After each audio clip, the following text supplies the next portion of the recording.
It's pretty cool. Thank you, sir. Okay, guys, I just want to say two things that I want you guys to keep in mind. The first thing is to remember who you're with on the mats and what you can gain from them. Professor, thank you for being here today. I appreciate that.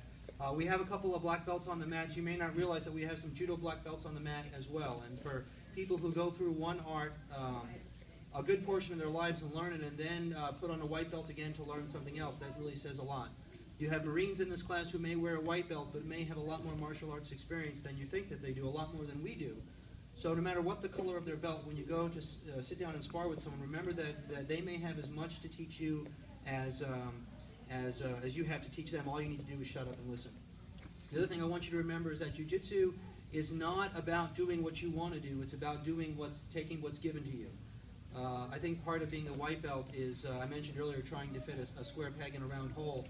Part of being a blue belt is to try harder to fit the same square peg into the same round hole. It takes a long time to appreciate that if you're in side control, it really makes a difference whether or not they have their arms in front of them or you have their arm trapped, and whether you have their arm trapped above your knee or inside your knees or below your knees really makes a difference as to what is the best technique there.